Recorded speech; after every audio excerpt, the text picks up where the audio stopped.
Sa lansangan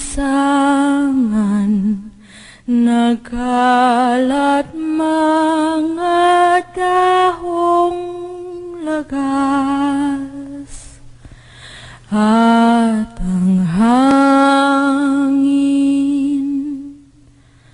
umiiyak.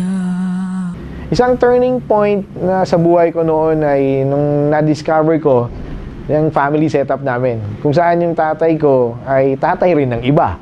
Of course, at first, nasaktan din ako. Pero kalaunan, naging inspirasyon yun eh. Kasi wala naman akong choice. Hindi ko masabi na ganito dapat yan eh. Hindi dapat ganito yan eh. At first, syempre, bilang bata, nagalit ako sa father ko. Pero kalaunan, na-realize ko na hindi naman sa sinasabi ko pwede rin mangyari sa akin yun. Pero as much as possible, gusto kong iwasan. At sa katayuan ng trabaho ko ngayon, sabi nga nila, hindi nalalayo na gano'n. Pero it's a choice pa rin para sa akin na sana hindi gano'n. Pinipilit ko pa rin.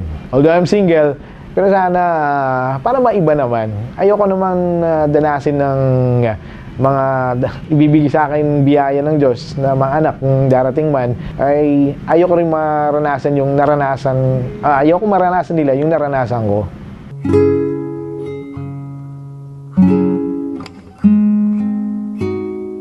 Kaya ako, typical din na nagloko. I've never been into drugs.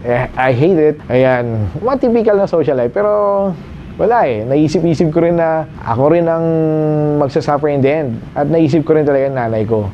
Ginapang niya kami. Ginawa niya lahat. So wala talaga akong karapatan na sirain din talaga o wasakin man ang pangarap na meron niya sa akin.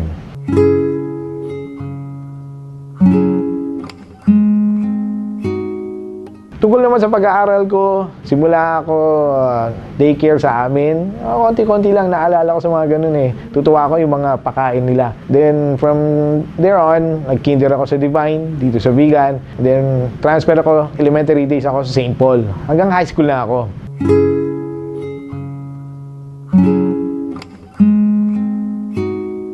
Challenging din eh. Kasi doon ko nakita yung hirap ng pagpapaaral ng nanay ko sa akin. Sa amin, magkakapatid. Tinaguyod niya talaga. At nung nag-graduate ako, wala na siya. Nasa abroad na siya nun eh. Nasa Italy na. Siyempre, mahirap talaga mawalay sa magulang. Pero dun din naasa talaga eh, ng maturity ko. In a way na pwede ko ipagmalaki. Na kahit ano man na nangyari, kahit wala mang directly na gumabay sa akin, mga magulang, hindi ako naiba ng landas. Na siyang takot ng karaniwan sa mga magulang. At may pagmamalaki ko na I made it on my own. Kahit paano, yun ang point ko noon talaga eh. Yun ang dream ko na gusto ko may pagmalaki man lang ako ng pamilya ko. Ng nanay ko at ng mga kapatid ko. At ng mga kaibigan ko.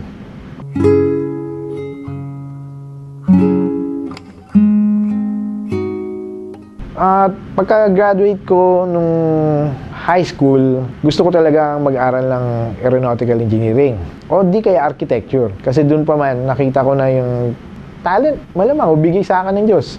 Biyaya ng Diyos na to create something out of something nearly impossible.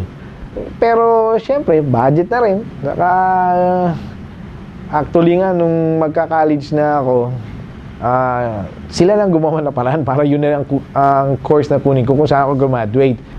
Graduate ako ng Bachelor of Science in Civil Engineering sa University of Northern Philippines.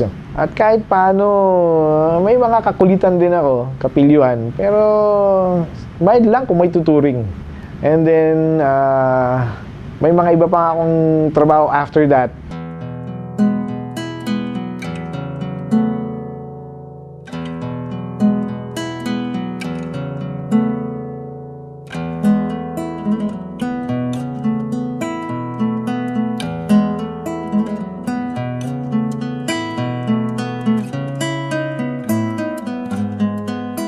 Years on, I was into parang may kaibigan ako sa construction. May lumber sila. At doon nagsimula rin ang career ko. Doon talaga nagsimula yung career ko bilang DJ. Kasi actually, hindi naman talaga ako yung choice. Kundi yung kaibigan ko na sinabi niya, ikaw nga ang pumunta kasi ako yung kinukulit. So, proxy lang talaga ako. Eh, ako naman, wala naman akong inkling on the back of my mind na talaga para sa akin yung trabaho na yun. Nag-audition kami, 3 kami, mga mass comm students nga eh. Ako, wala akong background talaga sa radyo. Ang ginawa ko lang, nagbasa ng news, luckily.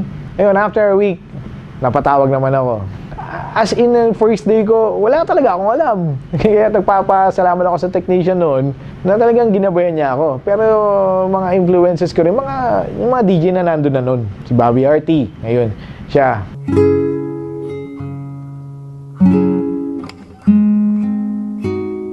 Napakalaking influence talaga sa akin at thankful ako sa trabaho kong ito. Sabi nga nila, maybe I'm one of the best, pero hindi naman. Ginagawa ko lang yung aking tungkulin o responsibilidad. Yung aking manager ngayon, Mr. Chris Ilustre, multi-talented at that. Marami akong natutunan sa kanya eh. At hanggang ngayon, marami pa akong natututunan. As I've said earlier na I'll never be afraid to learn. And I'll never be ever afraid to commit mistakes. Pero as much as possible, gusto kong iwasan ng mga yun eh.